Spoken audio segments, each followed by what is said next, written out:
Non, l'attente est tout à fait légitime. D'ailleurs, si vous regardez très bien, que ce soit dans l'opposition, de la majorité, les besoins sont quasiment les mêmes.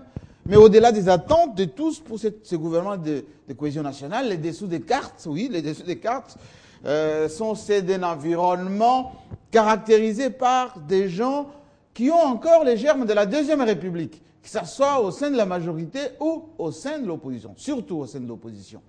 Qu'est-ce qu'on remarque? Il y a d'un côté, c'est qu'on peut appeler des vieux et des amis de longue date, oui, au sein de l'opposition, avec des compagnons avec lesquels on doit finalement et surtout partager le gâteau, partager les responsabilités, partager les retombées, quelles que soient les attentes de la population. Et puis de l'autre côté, c'est-à-dire dans la majorité, il y a aussi, oui, il y a là des courtisans, une dose de coterie comme dénoncé autrefois Martial Yaou au sein de l'UDPS, lorsque l'UDPS prenait la tangente un peu du Kasaï. Oui, Martial Yaou qui était de l'Équateur avait reproché à Etienne Tshisekedi cette tangente-là. Oui, elle est aujourd'hui au sein de la majorité. Et c'est pour cela que les listes qui sont déposées par les uns et les autres offusquent un tout petit peu. Alerte aussi, et c'est pour ça que nous évoquons ce matin ces côtés où il y a encore ces germes de la Deuxième République qui consistaient à dire, oui, quand j'accède au gouvernement, c'est plutôt le mien. C'est pour ça que vous voyez souvent des gens faites quoi? Notre tour, notre arrivée aussi, pour partager le gâteau de la République. Mais les choses ont changé.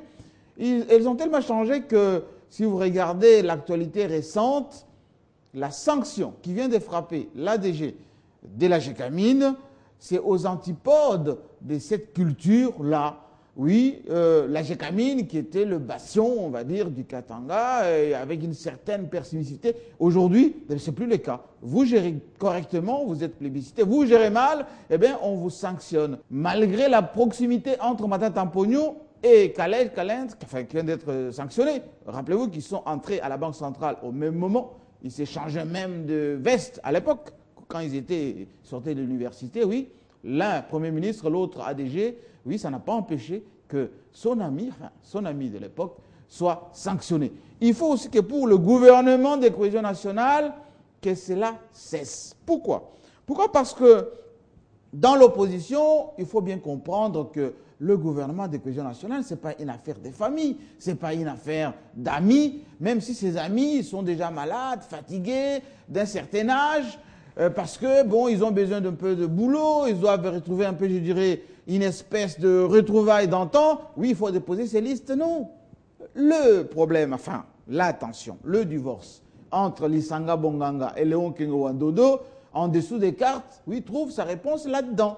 Donc, il faut qu'aujourd'hui, ceux qui ont été aux concertations nationales, au-delà des concertations nationales, que tout ceci soit basé sur la compétence, l'adaptabilité, l'ouverture, le pragmatisme, ce qu'on appelle la contribution à l'essor national, à cette émergence qu'attend le peuple congolais. Il faut que la majorité oublie que être de la majorité ne veut pas dire avoir la mainmise sur les postes au gouvernement, dans les entreprises, au sein des forces armées, quasiment partout. Non, la majorité veut dire vous avez l'impérium, mais vous allez aussi gouverner avec les autres au-delà. C'est ça qu'on appelle cohésion nationale.